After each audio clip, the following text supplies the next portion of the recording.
En este subtema vamos a introducir el concepto de excedente del consumidor. El excedente del consumidor nos va a medir el bienestar que disfruta un consumidor o el total de los consumidores cuando compra unidades de un producto y las consume. En primer lugar, hay que señalar que cuando un consumidor compra un bien es porque tiene más bienestar cuando disfrutando del consumo de ese bien y pagando el precio que se le pide en el mercado, que si no lo compra y no lo disfruta.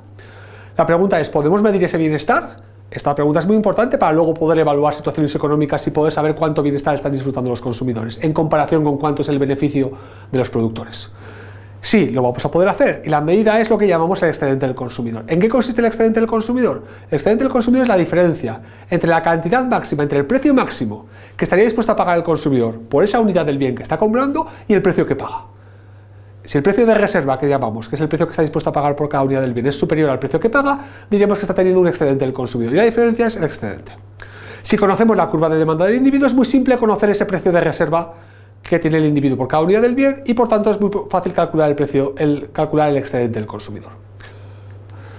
En esta gráfica tenemos representada una función de demanda, una curva de demanda de un consumidor. Supongamos que el precio por unidad de mercado de este bien son $14. ¿Podríamos calcular el excedente que está disfrutando este individuo? Vamos a hacerlo. En primer lugar, a un precio de $14 iríamos a la curva de demanda que tenemos representada en el gráfico y veríamos que el individuo estaría comprando 6 entradas de concierto de rock, que es el bien que estamos representando su función de demanda aquí. ¿Cómo calculamos el excedente del consumidor? Veamos cuál es el precio de reserva de cada unidad. Si nos fijamos, el precio máximo que estaría dispuesto a pagar este individuo por la primera unidad del bien son $20. ¿Cómo sabemos que son $20? Porque vemos que si llevamos la cantidad de 1 a la curva de demanda, nos encontraremos que estaría dispuesto a pagar hasta $20 para comprar esa unidad. Es decir, llevando el 1 de manera vertical hasta la curva de demanda tendríamos el precio de reserva. Si el precio de reserva por la primera unidad son $20 y está pagando $14 por esa entrada, está obteniendo un excedente por esa entrada de $6, la diferencia entre lo máximo que pagaría y lo que realmente paga por la entrada. ¿Cuál es el precio de reserva de la segunda entrada que está pagando? Pues es un precio de reserva menor. Lo máximo que pagaría por la segunda entrada de concierto no serían $20, sino que en el gráfico tenemos que subimos el 2 hasta la curva de demanda y serían serían $19. Como no está pagando $19, sino 14 por ella, por esta segunda entrada está obteniendo un excedente del consumidor de $5. Haríamos lo mismo con todas las entradas. Por ejemplo, en la sexta entrada su precio de reserva es menor, porque estamos yendo en la curva de demanda en sentido decreciente. En este caso sería $15, no está pagando $15, que sería lo máximo que estaría dispuesto a pagar, sino que paga $14 en el mercado. La diferencia de $1 es el excedente que obtiene por esa sexta entrada. ¿Cuánto es el excedente total que está teniendo este consumidor cuando compra 6 entradas y paga $14 por cada una de ellas? Pues la suma del excedente del consumidor de todas las unidades que ha comprado. 6 de excedente del consumidor a la primera, más 5, etcétera, etcétera, con todas las unidades, y tendríamos la medida del excedente del consumidor, que son $21. El excedente del consumidor siempre se mide en unidades monetarias, en este caso $21. ¿Qué pasa si lo hacemos para el mercado en su conjunto? Tendríamos que hacer lo mismo y si queremos calcular el excedente de todos los consumidores en total, pero en este caso representando la curva de demanda del mercado.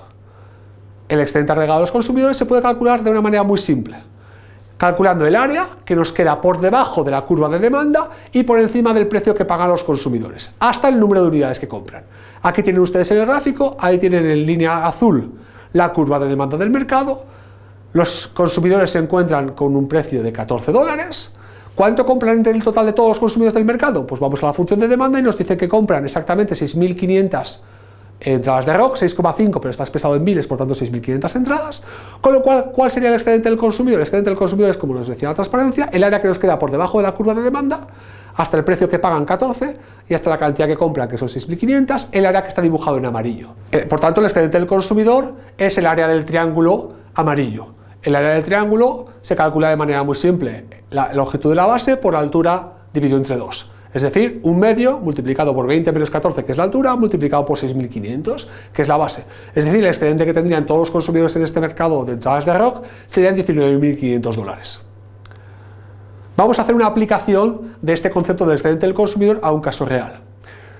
Podemos estimar cómo es la función de demanda o la curva de demanda del aire limpio de la gente. ¿Cómo lo podemos hacer? Mirando los datos de los precios de vivienda que tienen las viviendas en diferentes lugares con diferente grado de contaminación. A partir de ello se puede inducir una curva de demanda como la que aparece dibujada en el gráfico que ustedes tienen en la transparencia. En el eje horizontal tenemos la cantidad de reducción de la contaminación expresada en NOx, que es la unidad de medida de la contaminación, y en el eje vertical tenemos el valor o precio de esas unidades. Entonces nos podríamos preguntar, ¿cuánto vale para una familia reducir la contaminación en 5 unidades? Pues esta familia pagaría por reducir las 5 unidades de contaminación si el precio por unidad fuera de $1000. En ese caso pagaría 5 unidades de contaminación. ¿Pero cuánto está valorando las 5 unidades de contaminación? ¿Está valorando cada una en $1000? No, el precio de reserva de cada una de esas unidades no es $1000. ¿Cuánto es? Lo está valorando por un lado en las $5000 que estaría dispuesto a pagar, $1000 por unidad por las 5 unidades de gasto virtual, más el excedente del consumidor que tendría si pagara $1000 por reducir 5 unidades de contaminación. ¿Cuánto sería ese excedente del consumidor? Lo que tenemos ahí representado en el área amarilla. Nuevamente tenemos un triángulo, lo calculamos con la fórmula que tenemos ahí y nos saldrían $2500. Por tanto, ¿cuánto estaría valorando una familia reducir la contaminación en 5 unidades? Pues estaría valorando en total en $7500. 5.000 que llegaría a pagar por las 5 unidades más $2500 que obtendría de excedente del consumidor. Este dato y este análisis es muy relevante y tendrá que tenerlo en cuenta el sector público a la hora de hacer regulaciones medioambientales. Se tendrá que comparar esta ganancia en excedente del consumidor en caso de que se consiga reducir la contaminación con posibles pérdidas de otros agentes en caso de que se reduzca la contaminación, por ejemplo, con la posible reducción de beneficios que obtengan las empresas al obligarles a contaminar menos. Y comparando ambos valores deberá decidir si esta regulación medioambiental es buena o debe cambiarse. En esta siguiente transparencia tienen ustedes un ejemplo de un problema con el cual pueden practicar el concepto de excedente del consumidor.